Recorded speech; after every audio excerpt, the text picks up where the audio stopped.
What's up, moto homies? So today we are going to install the new FM 2.0 Bumpstart.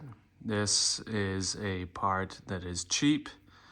It's well worth your money, and it's such a nice luxury to have for your CRF110. So what this does, this allows you to bypass the neutral safety switch in there. So if the bike stalls out or you shut it off while it's in gear, with the stock one, you have to shift it all the way down to neutral. But with this, you can start it back up while it's still in gear. So I'm gonna run you through it real quick. Easy install. Use an impact on it. Be careful when you use these. Don't zing them off like crazy, because we're gonna be taking off that bolt up there, that one up top. And then there is a little plastic clip behind there. You'll need to use a flathead Phillips head to pop it up. And once you pop it up, you slide out the pole and you'll be able to pop this whole plastic panel off to get to the wiring. So I'll show you that real quick. So it's one.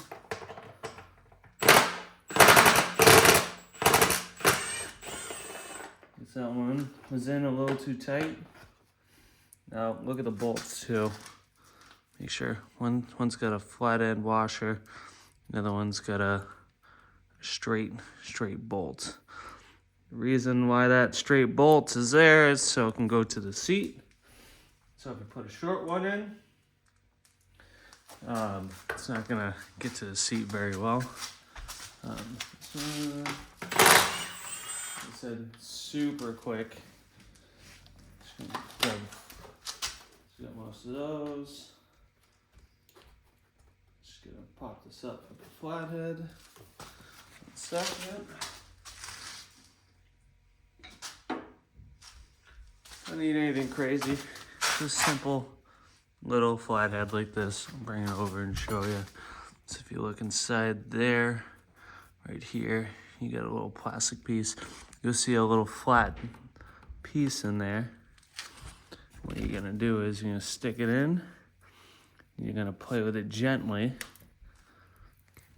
ever so gently, to kind of pop it out. These things, I hate them. I think they're stupid. But once it's up enough to where you can grab it with your finger, pull up on it. I just pull it out. There you go. It's out. Put it off the side. Don't lose it. And this little piece here, you can just push it up. Or pinch it with your fingers and then push it up, and it's out. So, get those out. Now, I'm gonna be able to pop off the whole panel. Should come off one whole piece, no issues. So, because I already previously wired up the other one. So basically, I just mocked this up. It's already wired in there. So what this thing comes with is a ground wire. Ooh, that's a little loosey-goosey. Nice. Glad I did do this. So what we're gonna do is I'm gonna take this part off. It's 10 millimeter? Yeah, 10 millimeter. Doesn't come off this easy, but like I said, it's just for mock-up purposes. So when you go to take this off, there's gonna be a seal that sits right inside there. You wanna pop that seal off. You wanna clean it up. If you can, put a little dielectric grease on it, and then pop it back on here. And then make sure this is clean, there's no dirt in there, nothing. And all this does is just trick it into believing that something is there.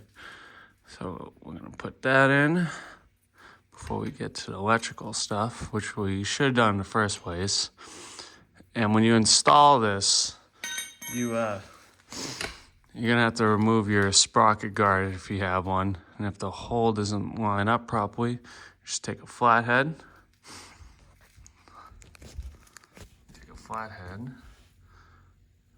put it in there gently. And then grab the bolt.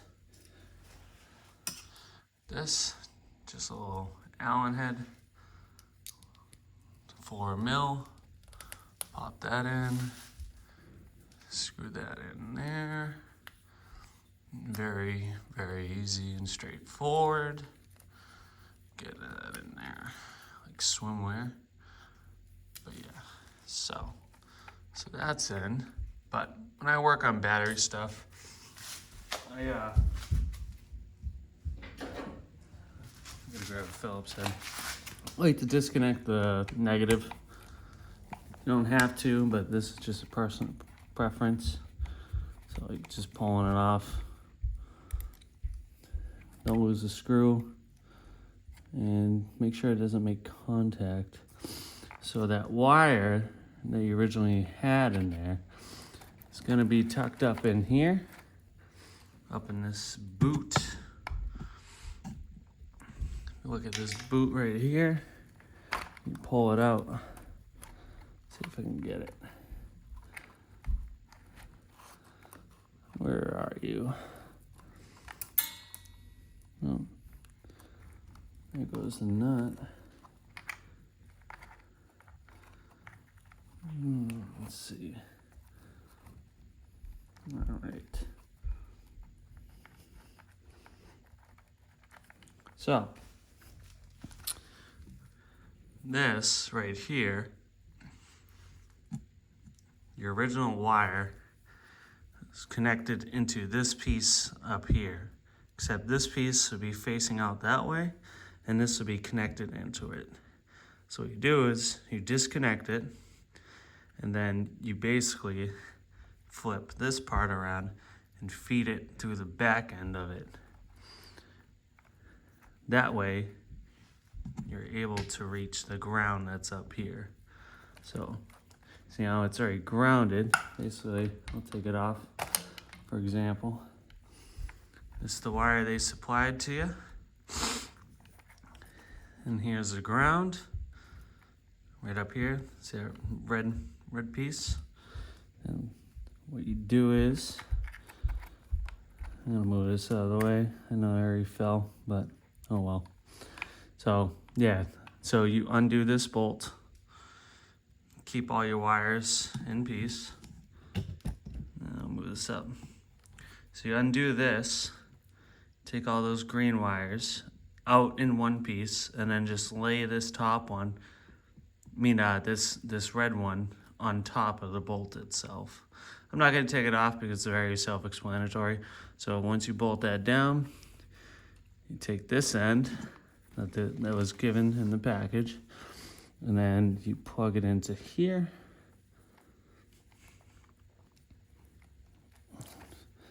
Hands are a little slippery. Make sure you push it until it clicks. And what I like to do is keep it nice and neat. Tuck it back in there, like swimwear.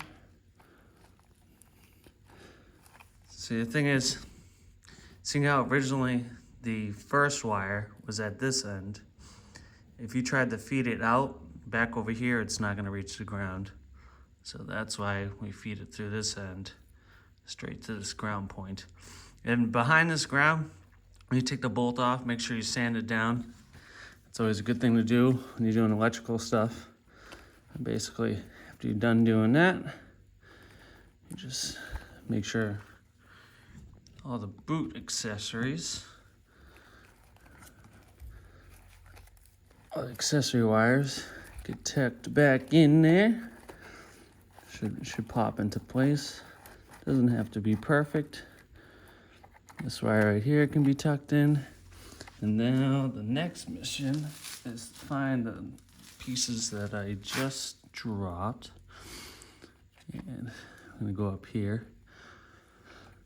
Like I said, it's your ground wire, so take that, place it on there. What I like to do is put the bolt in first. That way it allows me to guide everything else in. Get that in. If you can get a couple twists on it, that's a plus. If not, no big deal. Go and grab your Phillips. Tighten that down. Mine was originally loose, so that wasn't good. All right. And it's loose again. So what we're gonna do is, let's see what I got over here for T-handles. That's not a 6, that is an 8.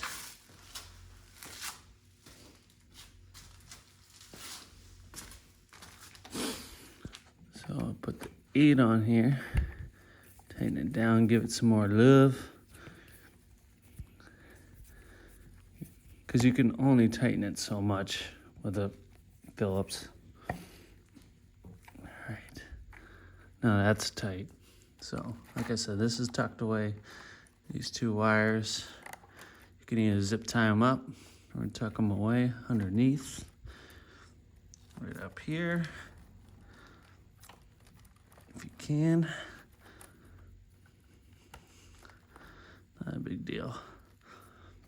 So, like I said, make sure your ground's tightened too. While I'm at it, might as well double check that. And this bolt is a 10 mil. If you look up top, you'll see that there's a tab. That tab, you want to make sure all these wires are below that tab. That way, when you go to tighten it, they get stuck up on that point and they just don't spin around. So, I mean, it's really that simple. I'm gonna double check everything. That's good, that's good. This is all tightened down. And we'll just put the plastics back on. And yeah, it's pretty dirty back here, but save that for another day of cleaning. So what I like to do is pop it under the seat first.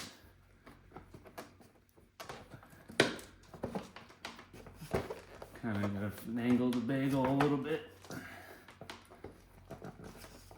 It's not gonna be perfect. It is good to hear a popping noise and not a cracking noise. Now, I'm gonna take our bolts that we originally had. I'm gonna start screwing these in. I go for the big washer up top. Finger tight. That one's already got a washer in it. This back one, that's for the seat, so we're gonna use the long bolt for that one. So we'll use the washer one in there. Let's see how it's deep, and I can't really reach my fingers in there, and take my 8 mil. Hope it catches. Maybe it will, maybe it won't. Sometimes you gotta feel for it a little bit. Also, double check to make sure it's lined up.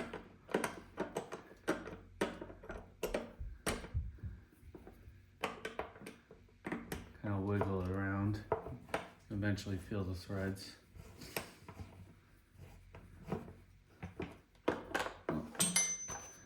If it's stuck in there, you can always tap it and pop it out. This one's off a little bit.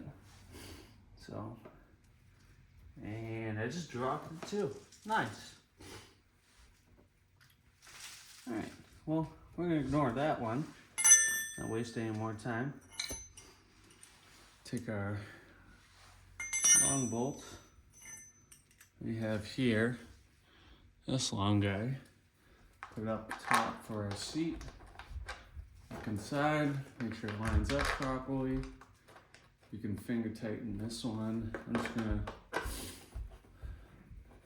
bring it down just enough where it touches the plastics. And then, oh, there it is.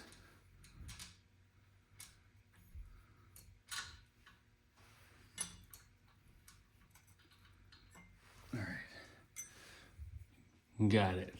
Okay, so this one's gonna be a little tricky because the plastics are pushing on it a little bit.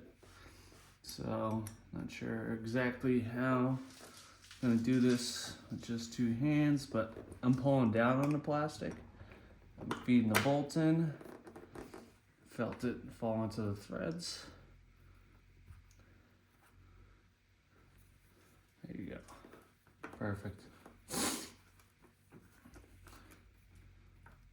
Comes to a dead stop too, so no need to over torque that down.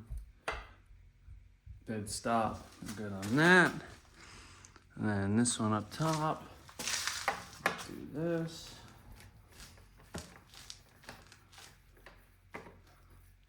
Come to a dead stop.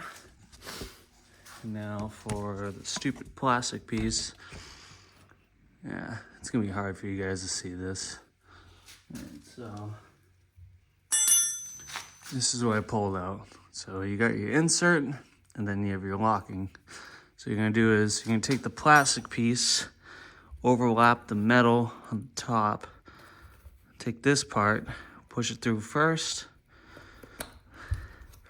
and then before you get crazy and put your locking pin in, the part where you stick your flathead in to pop up the pin, make sure that's facing you. That way, next time you go to take this off, it's not facing towards the air box. And all you do is push that pin down inside. If I can get a hold of it, which I seem like I can't do it.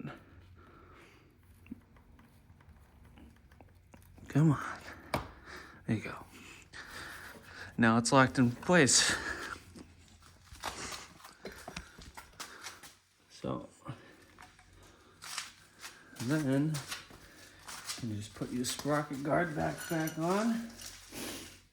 You can double check all your bolts if you want to, but I know they're all tight and secure. I know a lot of people, if they're gonna order from FasterMinis, they usually get the sprocket guard as well. This sprocket guard's a game changer. You definitely don't want to be running these bikes without one of them. So if your chain breaks, it's not gonna be pretty. It is not gonna be pretty. They bind up, you crack this stator cover, and you know, you're just not gonna have a good time. At the bottom here, try to line up that hole. I can't really see too much in the dark. The garage doesn't have the best lighting.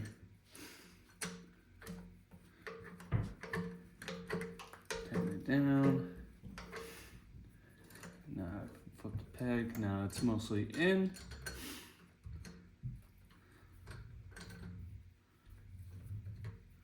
Get that tightened up.